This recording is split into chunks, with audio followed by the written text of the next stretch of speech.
Brought to you by Palvi Agrico. आता शेतीसाठी जे काही लागणार ते घरपोच मिळणार, तेही मोबाईलच्या एका क्लिकवर। महापालिका निवडणुकींसाठी आरक्षणाची सोडत जाहीर झाली आहे। त्यानुसार वर्षानुवर्ष सांभाळलेल्या प्रभागातच काही प्रस्थापित माजी नगरसेवकांना मोठा धक्का बसलाय।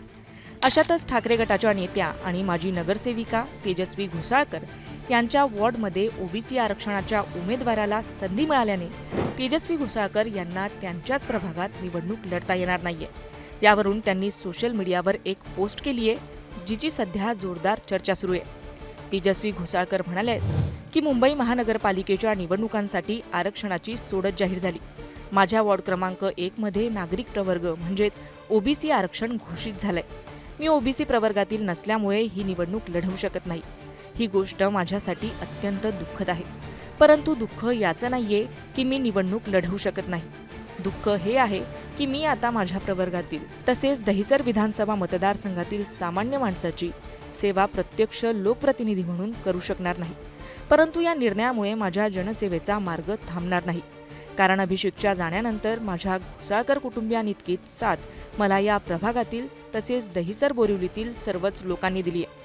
म्हणूनच आज, उद्या आणि येणाऱ्या प्रत्येक काळात माझ्या प्रभागातील तसेच संपूर्ण दहिसर विधानसभा मतदारसंघातील नागरिकांसाठी त्यांच्या वैयक्तिक, सामाजिक किंवा सार्वजनिक अडचणींसाठी मी नेहमीप्रमाणेच अर्ध्या रात्री सुद्धा त्यांच्या सेवेसाठी तत्पर राहीन, ही माझी मनापासूनची खात्री आणि वचन आहे, अशी पोस्ट तेजस्वी घोसाळकरांनी केली आहे।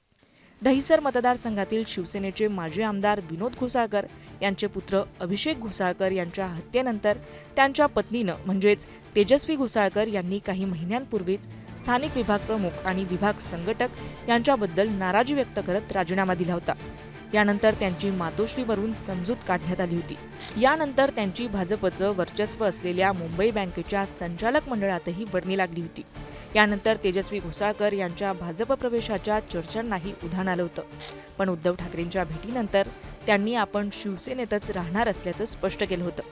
आता दुसऱ्या वॉर्डातून निवडणूक लढवण्यासाठी तेजस्वी घोसाळकर चाचपणी करणार का, हे पाहणं महत्त्वाचं असणार आहे। मुंबई तक, ब्युरो रिपोर्ट, मुंबई।